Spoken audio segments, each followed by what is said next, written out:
अस्सलाम वालेकुम दोस्तों, मेरा नाम शेख नूरुद्दीन और आज हम सीखने वाले हैं कसर का बुनियादी तसव्वुर और इन पर अमल। जैसे कि आपको यहाँ पर 4-5 नुकात दिख रहे होंगे कि कसर क्या है, वाजिब कसर क्या है, गैर वाजिब कसर किसे कहते हैं, मुरक्कब कसर क्या होती है और पांचवा है कि गैर वाजिब कसर को मुरक्कब कसर में किस तरह से तहवील किया जाता है। इन 5 नुकात के तहत आज हम कुछ सीखने वाले हैं, तो आप इसको बगौर जो है तो देखिए और इससे मैं उम्मीद करता हूँ कि आपको ज़रूर किसी न किसी एग्ज़ामिनेशन में इसका ज़रूर फ़ायदा होगा। तो आइए सबसे पहले देखते हैं हम कसर क्या होती है। इसको मैं एक मिसाल के ज़रिए से आपको समझाता हूँ कि अगर हमारे पास एक रोटी है, और उसके हमने 4 हिस्से किए और जिसमें से हमने 3 हिस्से खा लिया। एक रोटी हमारे पास थी जिसमें से हमने 4 हिस्से किए, एक रोटी के हमने 4 हिस्से किए और 3 हिस्सों को हमने खा लिया, तो हम इसको कसर की सूरत में कुछ इस तरह से लिखते हैं कि 3/4। इसका मतलब ये हुआ कि हमने 4 हिस्सों में से 3 हिस्से खा लिए। और अगर कोई आपको ये पूछे कि आपने एक रोटी में से कितने हिस्से नहीं खाए, तो आप उसको यूँ लिख सकते हैं कि 1/4, यानी कि आपने 4 हिस्सों में से एक हिस्सा नहीं खाया है। तो ये हुई कसर। ये तो मुख्तसर था, इसका तारुफ था कसर का। आइए अब हम देखते हैं वाजिब कसर। वाजिब कसर क्या होती है। दोस्तों, वाजिब कसर में आप एक बात को हमेशा ज़हन में रखिए कि वाजिब कसर में हमेशा शुमार कुनिंदा जो है तो छोटा होता है और नसब नुमा बड़ा होता है। मिसाल के तौर पर 14/17 ये हुई वाजिब कसर। तो शुमार कुनिंदा क्या है, यहाँ पर 14 है, यह है शुमार कुनिंदा, और यह है नसब नुमा।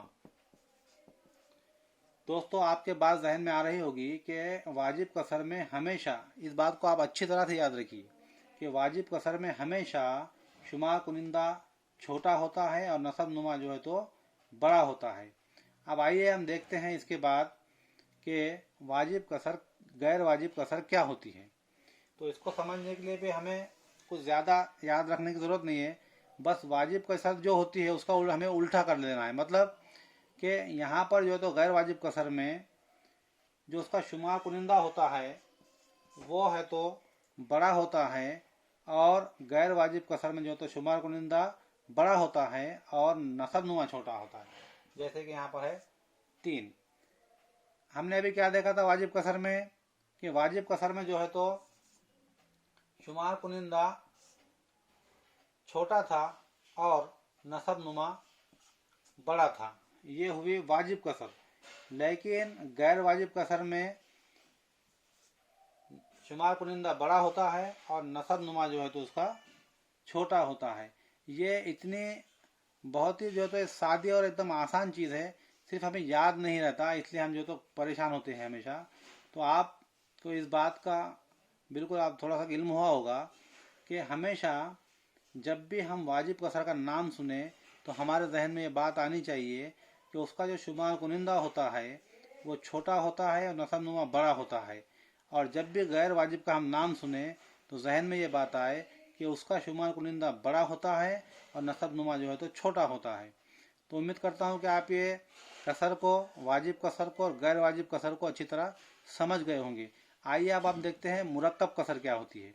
तो दोस्तों, इसको मैं समझाने के लिए एक मिसाल देता हूँ कि मेरे पास जो है तो 5 लड्डू है, 1 2 3 4 5, और मुझे इन 5 लड्डुओं को 2 बच्चों में बराबर तकसीम करना है।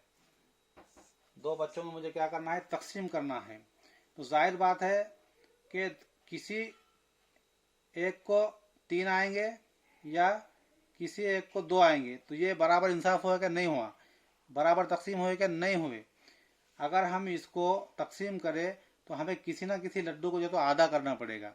मिसाल के तौर पर एक बच्चा है, इसको हमने 2 लड्डू दिए, ये दूसरा बच्चा है, इसको हमने 2 लड्डू दिए, मतलब 2 और 2 हो गए 4, बचा अब ये लड्डू बीच में का। तो हमें इसको ज़रूर आधा करना होगा, तभी जो है तो हम बराबर इंसाफ कर सकते हैं या दोनों को जो है तो बराबर तकसीम कर सकते हैं। तो एक जो लड्डू था हमने उसके आधा आधा हिस्सा किया, और आधा हिस्सा इसको दिया और आधा हिस्सा हमने इसको दिया, तब जाकर जो तो हमारा जो तो तकसीम यहाँ पर बराबर होगी। लेकिन इसको बताने के लिए हम कसर की सूरत में किस तरह लिखे, असल बात तो ये है। तो हम आइए आज हम इसको सीखते हैं कि इसको बताने के लिए जो तो हम इस तरह बता सकते हैं कि 2/1/2। इसका मतलब ये हुआ कि 2 लड्डू और आधा लड्डू। अभी हमने देखा ना कि एक बच्चे को 2 लड्डू गए, दूसरे को 2 लड्डू मिले, पहले वाले को 2 मिले थे, दूसरे वाले को 2 मिले, और एक जो लड्डू बचा था बीच में का, तो एक लड्डू के हमने 2 हिस्से किए। तो दो हिस्से किए मतलब 1/2।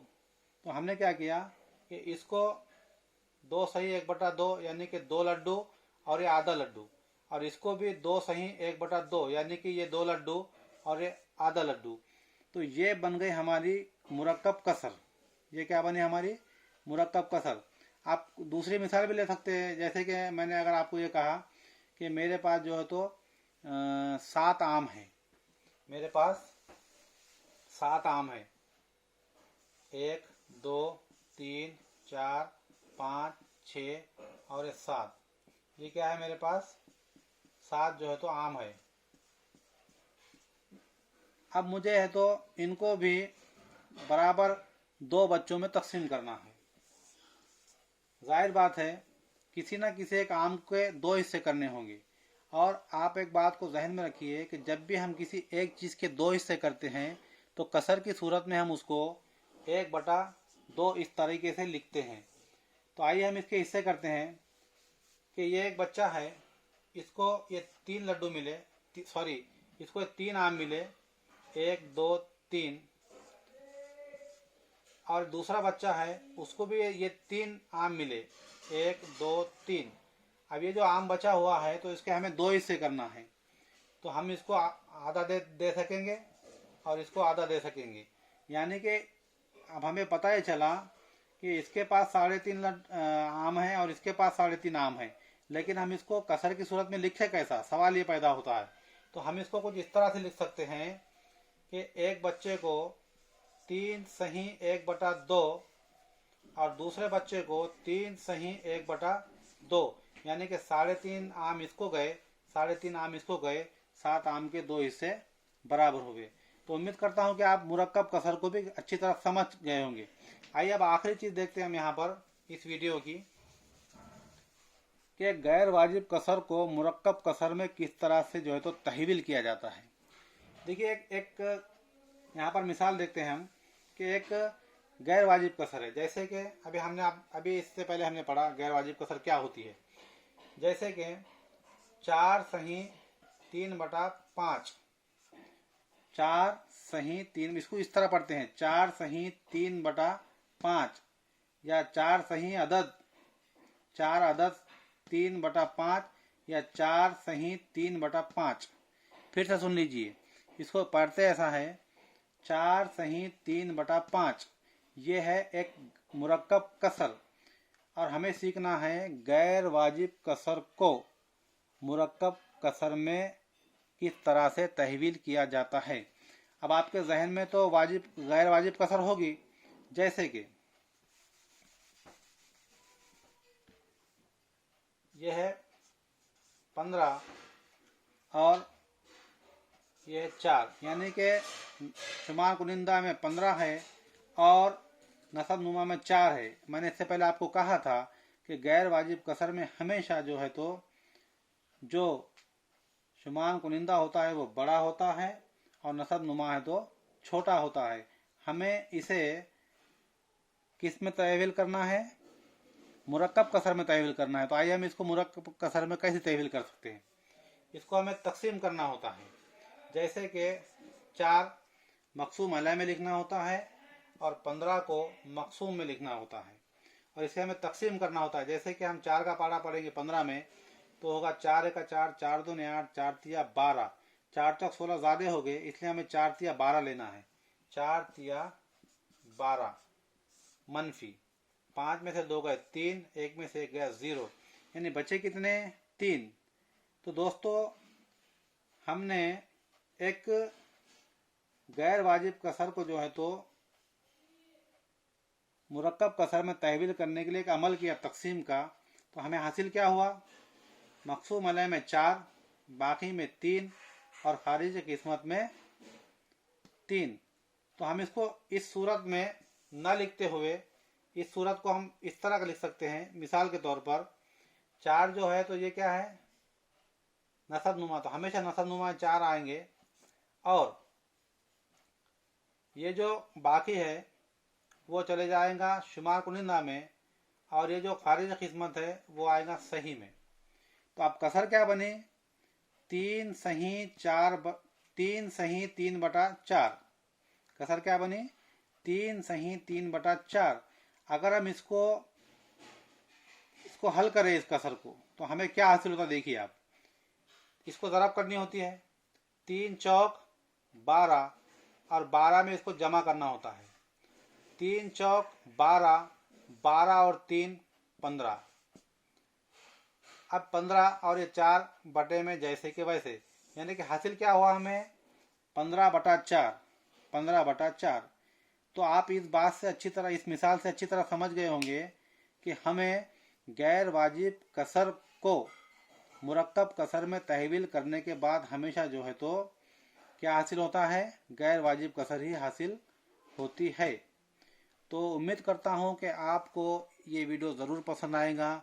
अगर आपको वाकई ये वीडियो पसंद आता है तो आप इसे सब्सक्राइब कीजिए, शेयर कीजिए और लाइक कीजिए। खुदा हाफिज़, अल्लाह हाफिज़, अस्सलाम वालेकुम।